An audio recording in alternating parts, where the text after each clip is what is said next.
ठरलं तर मग या मालिकेचा आजचा म्हणजेच 9 मेचा भाग तुम्ही ऐकत आहात प्रेक्षकांनो। आणि मला खरं खरं सांगा, काल रात्रभर कोण झोपलेलं नाहीये, लिटरली मी झोपलेली नाहीये।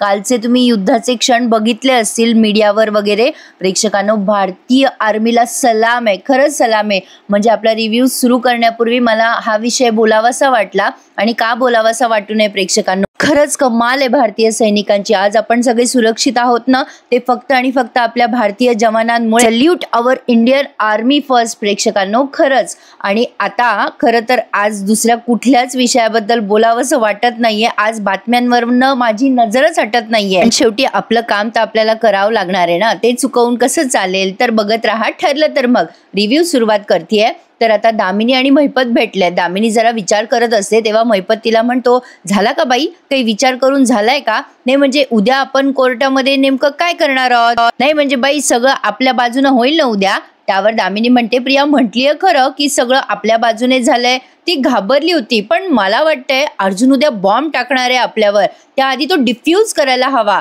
महिपत म्हणतो, हा डिफ्यूज आपण पण हेच केलं पाहिजे। नाही म्हणजे मला तेच म्हणायचं होतं बाई, आपण डिफ्यूज केलं पाहिजे। मग दामिनी म्हणते, शिखरे नीट विचार करून सांगा मला, अशी कुठली गोष्ट आहे का जी तुम्ही मला सांगितली नाहीये, किंवा छोटीशी डिटेल राहिली आहे, आठवतंय का काही तुम्हाला? नक्की तुम्ही सांगितलंय ना सगळं मला? आता महिपत जरा सेकंद विचार करतो आणि म्हणतो, हो सांगितलं, सगळं सांगितलेलं आहे मी तुम्हाला बाई। नाही, त्या थेरड्यावर मी हल्ला केला, तो फसला, हे मी तुम्हाला सांगितलं ना। दामिनी म्हणते, तो पराक्रम आठवतोय शिखरे मला। त्यावर महिपत म्हणतो, अहो मॅडम, ते थेरडं 4-5 दिवस पनवेलमधनं गायब झालं होतं, सापडला असता ना तर तिथंच खल्लास केला असता। दामिनी म्हणते, काय काय काय, 1 मिनिट, पाटील 4-5 दिवस गायब झाले होते पनवेलमधनं म्हणजे? अरे मग पोलीस स्टेशन मध्ये हजेरी कशी लावली त्यांनी? आता महिपत म्हणतो, नसलच लावली तेवढे दिवस त्यांना हजेरी। मग लगेच दामिनी म्हणते, अरे शिखरे, हे महत्वाचं आहे ना, म्हणून तर तुम्हाला सांगत असते की प्रत्येक छोटी छोटी गोष्ट मला सांगत चला। या एका गोष्टीवरून आपण मधुभाऊंची बेल कॅन्सल करू शकतो। महिपत म्हणतो, हा अरे म्हणजे म्हाताऱ्याने एक सही केली नाही तरी तो म्हातारा परत जेलात जाऊ शकतो ना? नाही, त्या टायमाला ध्यानात नाही आलं मला। देशमुख बाई, त्या थेरड्याची जामीन रद्द करा लगेचच। दामिनी काही सेकंड विचार करते आणि म्हणते, नाही शिखरे नाही, लगेच एक घाव 2 तुकडे करायचे नसतात, हातात आलेलं शस्त्र हुशारीने वापरायचं शिका शिखरे। त्यावर महिपत म्हणतो, अहो मॅडम, शस्त्र आपल्या हातात आहे ना, मग आता त्यानं घाव घालायचं का नाही, का फक्त धार दाखवायची दुश्मनांना? त्यावर दामिनी म्हणते, करेक्ट शिखरे, आपल्याला असंच करायचंय, आपण अर्जुनशी डील करायचं। म्हणजे मधुभाऊंनी बेल मिस केली आहे हे सगळं आपल्याला माहित असूनही आपण त्यांची बेल रद्द करत नाही आहोत। त्या बदल्यात अर्जुनने आपल्याला प्रियाचा सायकोलॉजिस्टचा रिपोर्ट द्यायचा। मग महिपत म्हणतो, म्हणजे त्या थेरड्याला जेलात पाठवायचंच नाही, त्याला सोडून द्यायचं? दामिनी म्हणते, असं कुठे म्हणाले मी शिखरे, डील करायचं म्हटले मी, डील पाळायचं असं कुठे बोलले मी? आता हे बोलल्यानंतर महिपत जरा शॉकच झाला बरं का। दामिनी म्हणते, अहो कोर्टात तर मी म्हणणारच शिखरे की मधुभाऊंनी सही चुकवली हे मी कोर्टात सांगणारच, पण केव्हा? प्रियाचा रिपोर्ट मिळाल्यानंतर। महिपत म्हणतो, देशमुख बाई, इतकी वर्ष कुठे होतात तुम्ही? नाही म्हणजे उपकार करा बरं का, माझ्या विरोधात कधी केस बीस लढायला उभं राहू नका हा, नाहीतर समोरच्याला गाफील ठेवून तुम्ही कधी चेचून काढताल ना, ते सांगता येणार नाही तुमचं काही। शब्द द्यायचा आणि तो फिरवायचा, अरे बापरे, एवढी गेंड्याची कातडी तर माझी पण नाही राव। आता असं बोलून महिपतने दामिनीला टोमणाच मारलाय। तो टोमणा दामिनीला लागतो आणि ती म्हणते, कौतुक करताय का शाल जोडी मधला आहेर देताय मला शिखरे? महिपत म्हणतो, शाल जोड्या काय काय म्हणताय तुम्ही बाई, ते मला नाही समजलं। त्यावर दामिनी म्हणते, काही नाही, जा आता तुम्ही इथून। आणि तसंही मधुभाऊ पुन्हा जेलमध्ये जाणार, आता या आनंदात काही केलं ना तुम्ही शिखरे तर याद राखा। महिपत म्हणतो, नाही नाही नाही नाही, मी काहीच करणार नाही बाई, अहो तुम्ही सांगितल्याशिवाय मी श्वास पण घेणार नाही, तुम्ही टेन्शन नका घेऊ, सगळं एकदम आलबेल करून टाकू आपण। अहो बाई, तुमच्या सोबत राहून हुशार झालो मी आता। दामिनीने आता फक्त त्याला असं खुणवलंय की आता निघा तुम्ही। त्यामुळे महिपत ताबडतोब तिथून निघून गेलाय। आणि प्रेक्षकांनो, आज अर्जुन आणि दामिनीची भेट सुद्धा त्यांनी तातडीने दाखवली आहे। एकदम फास्ट चालली आहे मालिका आता आपली. आता महिपत तिथून निघून गेलाय. अर्जुनला आता लगेच फोन आलाय दामिनीचा. तो काहीतरी काम करत असतो आणि सायली पण त्याच्या समोरच असते. महिपत तिथनं गेल्या गेल्या दामिनीने ताबडतोब अर्जुनला फोन लावलाय बरं का. आता या भेटीबद्दल महिपतला सुद्धा काही कळलेलं नसावं कदाचित. अर्जुन त्याचं काम करत असतो, त्याचा फोन वाजतो आणि तो नंबर बघतो आणि शॉक्टच होऊन जातो की अरे बापरे, दामिनी देशमुखचा फोन. मग दामिनी फोन केल्या केल्या म्हणते, हॅलो अर्जुन, कसा आहेस तू, हाऊ आर यू. अर्जुन म्हणतो, हॅलो, दामिनी देशमुख बोलताय ना, तुम्ही मलाच फोन केलात ना, एवढं चेअरफुली बोलताय म्हणून विचारलं. दामिनी तिकडनं स्माईल करत म्हणते, अरे काय रे अर्जुन, कोर्टातल्या गोष्टी ना कोर्टातच ठेवायच्या असतात. आपली वेगळी अशी काही पर्सनल स्पेस आहे की नाही. अरे त्या स्पेसमध्ये आपण काही वैरी नाही आहोत, एकमेकांचे दुश्मन आहोत का. अरे इनफॅक्ट तुझ्यासारख्या ब्रिलियंट आणि हुशार वकिलाशी मैत्री करायला आवडेल रे मला, म्हणूनच तुला मी डिनरसाठी इन्व्हाइट करायला फोन केलाय.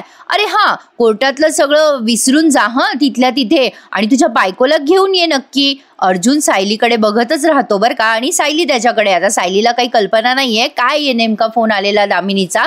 मग दामिनी म्हणते, अरे फार काही बोलणं झालं नाही तुझ्या बायकोशी माझं, पण सिन्स ती मला खूप स्वीट मुलगी वाटते हा, शी इज अ स्वीट गर्ल. नाही, येताना घेऊन येशील हा तुझ्या बायकोला डिनरला. हॅलो अर्जुन, ऐकतोयस ना. हॅलो. अरे बाबा, एवढं टेन्शन घेऊ नकोस. नाही, जेवणातून विषबाधा वगैरे करणार नाही मी, परिकथेतली चेटकीण वगैरे नाहीये रे बाबा मी. बरंच चल, प्रत्येक पदार्थ मी आधी चाखून बघेल मग तर झालं. येशील ना बाबा. आता अर्जुन सायलीकडे बघायला लागतो, जरा सेकंड विचार करतो आणि म्हणतो, हो येईल ना, का नाही येणार. नाही, कल्पना आली आहे मला, तुम्ही दिलेलं इन्व्हिटेशन काही सिम्पल नसणार आहे. नाही, पण डोंट वरी, मी नक्की येईल हा, तुमच्या आमंत्रणाला मान देऊन नक्की येईल. दामिनी म्हणते, थँक्यू, चल वेळ आणि जागा मेसेज करते हा तुला, सी यू देअर. त्यावर अर्जुन ओके सी यू असं म्हणून तिचा फोन ठेवून देतो.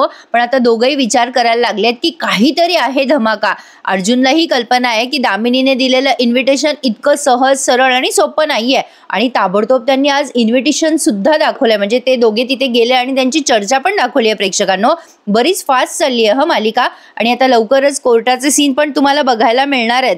तर असो, आता फोन ठेवतो अर्जुन दामिनीचं आमंत्रण स्वीकारून, आणि आता सायली त्याला विचारते, काय हो, काय झालं, काय म्हणाला देशमुखबाई. अर्जुन म्हणतो, देशमुखबाईने घरी बोलवलंय आपल्याला दोघांना जेवायला. सायली म्हणते, काय, आणि तुम्ही हो म्हणालात. अहो असं काय करता, तिने काही घातपात केला तिथे गेल्यावर तर. अर्जुन म्हणतो, अरे ती तिच्या घरी आमंत्रण देऊन आपल्यावर अटॅक करेल का सायली, एवढी मूर्ख वाटली का ती तुम्हाला. तिच्या मनात काय चाललंय हे मला जाणून घ्यायचं असेल ना, तर मला तिच्याकडे जावंच लागेल. तिच्या मनात काय चाललंय हे जाणून घ्यावंच लागणार आहे, आणि हा गोल्डन चान्स आहे. त्यासाठी आपल्याला तिच्या घरी जावंच लागेल, आणि हा चान्स मला मिस नाही करायचा आहे. सायली, जा तुम्ही पटकन आवरा, आपण लगेच निघतोय, लवकर तयार व्हा, चला. आता सायली थोडासा विचार करते, पण आता दोघंही पटकन तयार होत आहे जाण्यासाठी. आता बघा हा, कधी नव्हे ती ही पुन्हा आली बरं का यांच्या बेडरूमच्या बाहेर, हिला परवानगी नसताना सुद्धा, आणि तिने ऐकलंय अर्जुन आणि सायलीचं बोलणं. प्रिया आता विचार करते, बापरे, अर्जुन आणि सायली दामिनीकडे जातात डिनरला, पण का.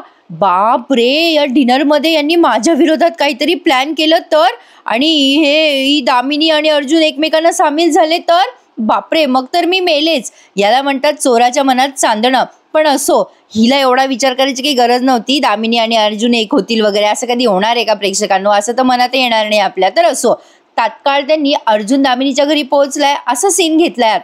आता दामिनी दोघांनाही वेलकम करते. अरे हाय अर्जुन, हाय सायली, या ना या, please have a seat, I am so glad you came. घर सापडायला काही प्रॉब्लेम तर नाही आला. येस, या ना प्लीज, बसा ना. आता अर्जुन आणि सायली तिथे बसलेत. आता दामिनी म्हणते, हल्ली टेक्नॉलॉजीमुळे लवकर पत्ते सापडतात, पूर्वी असं नव्हतं बरं का. पूर्वी म्हणजे आम्ही कसे पत्ते शोधायचो असं विचारलंस ना, तर आम्हाला आठवता पण येणार नाही. अरे मी सांगू सुद्धा शकणार नाही की पूर्वी आम्ही कसे पत्ते शोधायचो. अरे ये ना ये संजू, पाणी दे यांना. आता तिच्या घरचे सर्वंट आहेत, त्यांना चहा पाणी द्यायला लावते दामिनी. आणि सध्या वेलकम मस्त केलंय बरं का तिने, अगदी बॉम्ब, पण बोलण्यात अतिशय चतुर आहे दामिनी. आता अर्जुनला ती म्हणते, पूर्वीचा काळ कसा होता ना अर्जुन, एकमेकांना घट्ट धरून ठेवण्याचा काळ होता. आता काय रे, लग्न झाल्यानंतर 6 महिन्यात जोडप्यांचे डिवोर्स होतात.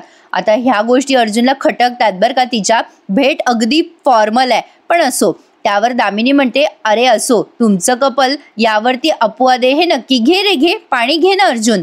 कारण if I am not mistaken Arjun, तुम्ही एकमेकांसोबत 2दा लग्न केलंय ना.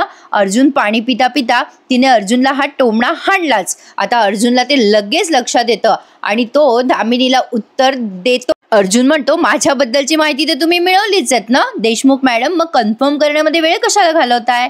दामिनी म्हणते, अरे कारण भरपूर वेळ आहे आज अर्जुन आपल्याकडे. मस्त डिनर करायचा आणि मनसोक्त गप्पा मारायच्यात आपल्या. सायली म्हणते, म्हणजे केस बद्दल बोलायचं असंच ना. दामिनी म्हणते, नाही ग, तुमच्यासारख्या क्यूट कपलची वृक्ष असं का बोलेल मी. तसं काही नाही बोलायचंय मला. तुमचं एकमेकांवर किती प्रेम आहे ना ते दिसतंय ना मला. गेल्या वेळेला कोर्टात आपण भेटलो तेव्हा कोर्टाच्या बाहेर काय सणसणीत डिफेंड केलंस ग तू अर्जुनला. आता अर्जुन म्हणतो, त्या एखादी केस सुद्धा सणसणीत डिफेंड करू शकता. दामिनी आता काही सेकंड विचार करते आणि म्हणते, हो म्हणजे काय, नाईस नाईस. हा सी, हे तुमच्या दोघांमधलं प्रेम आहे ना, याचं कौतुकच वाटतंय हा मला.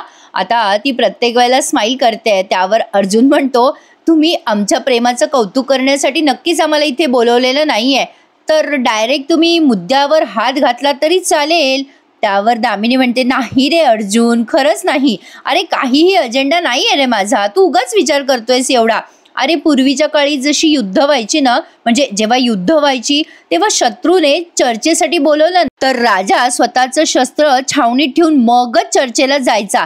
अरे मी तुझी शत्रू पण नाहीये, तू उगाचच एक धारदार तलवार घेऊन आलायस, ती काढून ठेव, म्याना सकट काढून ठेव बघू. Okay, relax. अर्जुन आता म्हणतो, दामिनी म्हणते, what will you drink, cocktail सांगू का तुमच्यासाठी. अर्जुन म्हणतो, नो थँक्स, आम्ही ड्रिंक करत नाहीत. त्यावर दामिनी म्हणते, ऑफकोर्स तू रविराजचं शिष्य आहेस ना, या सगळ्यापासून तू दूरच असणार. आता अर्जुन म्हणतो, हो म्हणजे काय, एक्झॅक्टली, माझ्या सिनियरने मला हेच शिकवलंय. कोर्टाची आर्ग्युमेंट असेल किंवा ऑपोजिशन लॉयरच्या घरी इनफॉर्मल डिनर असेल, स्वतःचं ब्रेन नेहमी शार्पच ठेवायचं. कारण कोण कधी कुठून वार करेल ना ते काही सांगता येत नाहीये.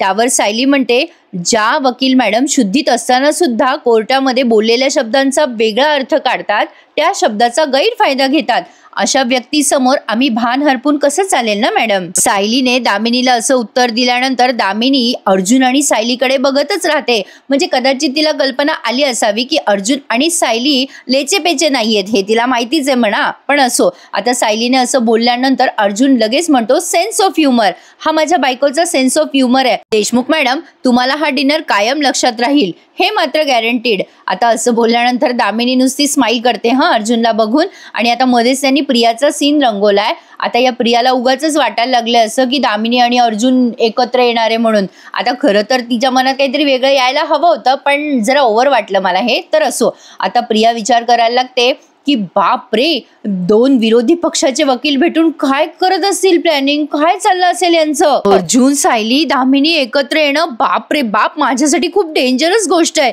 तो मैपत काय दामिनीच्या प्रत्येक गोष्टीला नुसता हो हो करत असतो, पण माझ्या विरोधात कट रचला जातोय हे नागोबाने पण मला सांगितलेलं नाहीये.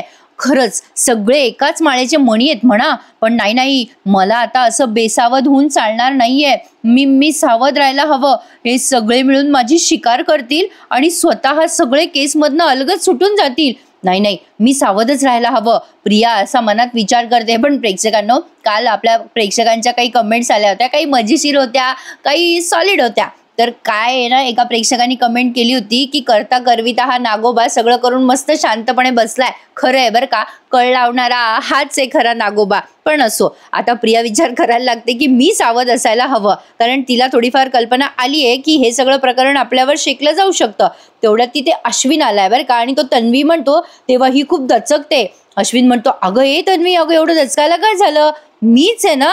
अगो काय, किती घाम आलाय तुला. प्रिया म्हणते, अरे काही नाही, जरा टेम्परेचर वाढतंय ना हल्ली, म्हणून जरा घाम येतोय रे, म्हणजे गरमायला होतंय. आता लगेच अश्विन एसीचं टेम्परेचर कमी करतो आणि म्हणतो, ए जरा रिलॅक्स हो, इतकं काय टेन्शन घेतेयस आणि काय झालंय. बरं, मला ना एक केस स्टडी करायची आहे, ती मी संपवतो हां. आता असं म्हणून अश्विन तिथून निघून जातो. मग आला कशाला होता बाबा तिथे. असो, आता बघा पुन्हा आता दामिनी आणि अर्जुनचं सीन दाखवलाय आणि हा सीन स्किप करू नका प्रेक्षकांनो, जबरदस्त दाखवलाय हा सीन. आता दामिनी म्हणते भरपूर जेवा, लाजू नका, डोंट वरी, स्वयंपाक मी नाही केलेला, आमचा संजू खूप छान स्वयंपाक करतो. ए अर्जुन गुलाबजाम घे ना, एकच घेतलास तू. ए संजू सरांना वाढ बरं एक गुलाबजाम, अजून घे रे बाबा घे, अजून 2 वाढ गुलाबजामुन.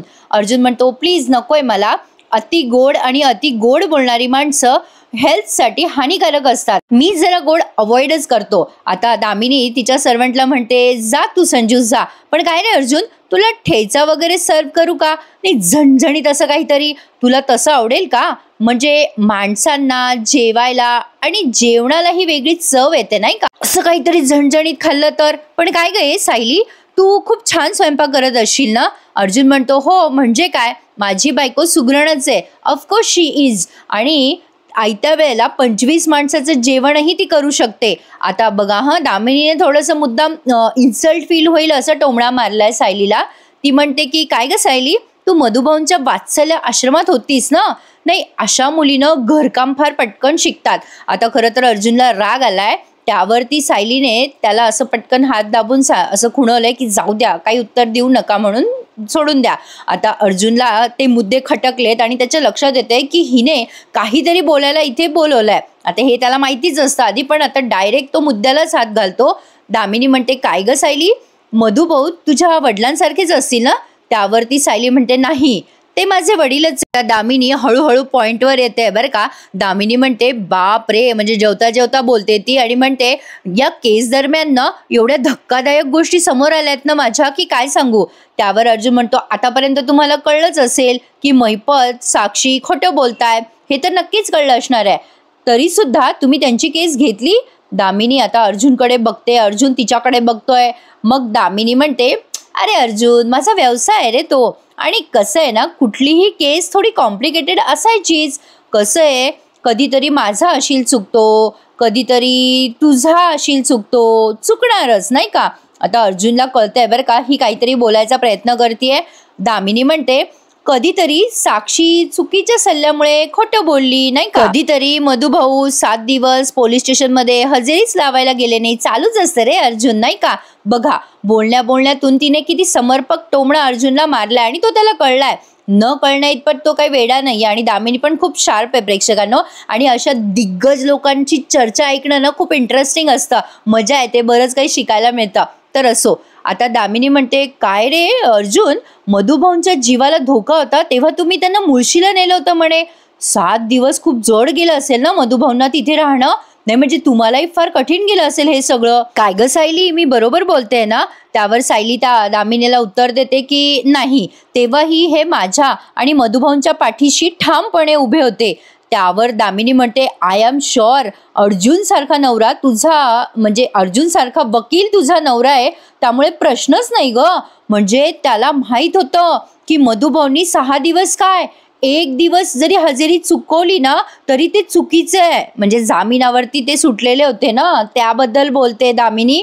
आणि ती म्हणते मधुभाऊंना जेल होऊ शकते, त्यांची बेल कॅन्सल पण होऊ शकते, याबाबत अर्जुनला चांगलाच खुलासा होता. पण नाही, अर्जुनने या सगळ्याची काळजी नाही केली, अर्जुनने मधुभाऊंच्या जीवाची काळजी केली. आता अर्जुनला खटकलंय बरं का, आणि त्याला कळलंय दामिनी नेमकं काय बोलते.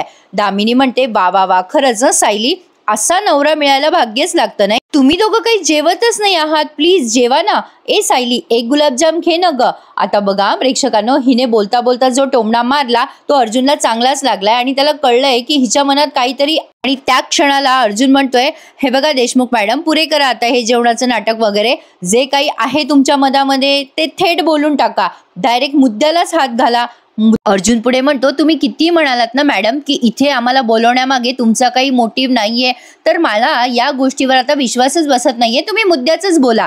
त्यावर दामिनी म्हणते स्मार्ट, मी मॅनर्स म्हणून जेवण संपेपर्यंत वाट बघणार होते, पण ठीक आहे, आता डायरेक्ट मुद्द्यावरच येऊया. मधुभाऊंनी 7 दिवस पोलीस स्टेशनमध्ये जाऊन हजेरी लावली नाही, हे मुद्दा मी तुझ्या विरुद्ध कोर्टात मांडू शकते अर्जुन. पण काय ना अर्जुन, ऍक्च्युली मी तसं करणार नाहीये, कारण मी मधुभाऊंना जेलमध्ये पाठवणारच नाही. अरे इनफॅक्ट त्यांनी हजेरी लावली नाही हे मी पूर्णपणे विसरून जाणार आहे.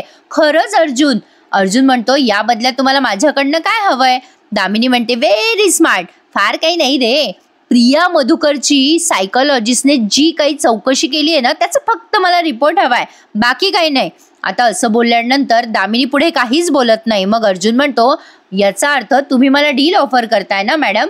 सायली आता दामिनीकडे बघतच राहते. आता दामिनी म्हणते हो अरे आलंय तुझ्या लक्षात, मधुभाऊंना जेलच्या बाहेर ठेवण्यासाठी ही डील तुझ्या फायद्याची आहे अर्जुन, नाही का. अर्जुन म्हणतो हो माझ्या फायद्याची आहे तशीच तुमच्याही फायद्याची आहे ना मॅडम. आता अर्जुन काही सेकंड विचार करतो आणि म्हणतो ग्रेट. ग्रेटच नाही म्हणजे तुम्हाला ना ब्रिलियंट लॉयर उगाच म्हणत नसतील नाही का. दामिनी त्याला स्माइल करून रिस्पॉन्स देते. अर्जुन म्हणतो असं दोघांच्या फायद्याचं डील म्हणजे फक्त तुम्हीच ऑफर करू शकता नाही का. दामिनी म्हणते कसं आहे अरे अर्जुन, आपण दोघंही कायद्याच्या जगात वावरतो करेक्ट. अर्जुन पण स्माइल करून तिला रिस्पॉन्स देतो. दामिनी म्हणते पण कसं असतं अरे अर्जुन, एकमेकांना थोडीफार आपण मदत केली तर चालायचंच रे, त्यात काय हरकत आहे. अर्जुन म्हणतो या राईट बरोबर आहे तुमचं, पण काय आहे ना थोडंसं करेक्शन करायचं होतं मला. दामिनी म्हणते सांग करूयात, आपण सगळं करेक्शन करूयात. अर्जुन म्हणतो त्या डीलमध्ये फक्त तुमचाच फायदा आहे हो मॅडम, माझा फायदा नाही आहे. माझ्या फायद्याचं काय. आता जेव्हा अर्जुन असं बोलतो तेव्हा दामिनी एकदम चुप्प बसते बरं का, काहीच उत्तर देत नाही. आता अर्जुन आणि सायली दोघेही तिच्याकडे खूप वेळ बघताना दाखवलेत आणि इथेच त्यांनी हा एपिसोड आज संपवलाय. तर प्रेक्षकांनो आजचा एपिसोड खमंग आणि खुसखुशीत होता, यात काही शंका नाहीये. पण नेमकं कोर्टामध्ये आता काय होणार आहे याची उत्सुकता मात्र शिगेला पोहोचली आहे. कारण अर्जुनने प्रियाच्या विरोधात आणि त्या सगळ्या आश्रमात रिक्रिएशन करून वगैरे वगैरे जे काही पुरावे त्याने गोळा केलेले आहेत ते आता तो कोर्टामध्ये सादर करेल अशी आपण अपेक्षा करूयात. बघूयात आता नेमकं काय काय तमाशा घडणार आहे. तर असा होता आजचा ठरलं तर मग या मालिकेचा एपिसोड. पण आता पुढचा प्रोमो ऐकून जाता जाता सायली कल्पनाताईंना आणि पूर्णाजीला नमस्कार करत म्हणते आई पूर्णाजी आज मदर्स डे, तुम्हा दोघींनाही आमच्याकडून हॅपी मदर्स डे. आता असं म्हणून अर्जुन आणि सायली या दोघींना नमस्कार करत असतात तेव्हा कल्पनाताई तिथून उठून तडक निघून जात असतात. तेव्हा कल्पनाताईंना सायली म्हणते आई मला आईंचं प्रेम फक्त तुमच्याकडून मिळालंय, तुम्हाला भेटेपर्यंत मला माहीतच नव्हतं आई कशी आहे कशी असते. मला हे पण माहीत नव्हतं की आईच्या रागात ममता असते, मला कायम माहिती नव्हतं हे सगळं. म्हणजे मला तुम्हाला भेटल्यावरच कळलं की आई कशी असते. मला मान्य आहे आई तुम्हाला माझ्या पाठीहून हात नाही फिरवायचा आहे, पण तरी सुद्धा मी प्रार्थना करते रिक्वेस्ट करते तुम्हाला मला आशीर्वाद द्या ना आई. आता जेव्हा सायली असं बोलते ना तेव्हा कल्पनाताई ढसाढसा रडायला लागतात. तर आता बघूयात प्रेक्षकांनो मालिकेमध्ये पुढे काय काय. या संयोगाने का होईना पण मालिकेमध्ये शत्रू युद्ध सैन्य चर्चा या बऱ्याच गोष्टी आपल्याला ऐकायला मिळाल्यात, ज्यामुळे आपली नजर आता पुन्हा एकदा बातम्यांकडे वळतीये प्रेक्षकांनो. पण असो फक्त प्रार्थना करूयात की आपल्या भारताला या युद्धामध्ये घवघवीत यश मिळू देत प्रेक्षकांनो. हीच काय ते ईश्वरचरणी प्रार्थना आहे. आणि अर्जुनने या दामिनीचा प्रस्ताव फेटाळलाय बरं का, असं प्रोमोमध्ये तरी दिसतंय. त्यामुळे कोर्टामधले सगळे सीन्स आपल्याला खूप एन्जॉय होणार आहेत प्रेक्षकांनो. तर भेटूयात उद्या ठरलं तर मग या मालिकेच्या नवीन एपिसोड रिव्ह्यू सहित. तोपर्यंत take care to all of you. धन्यवाद.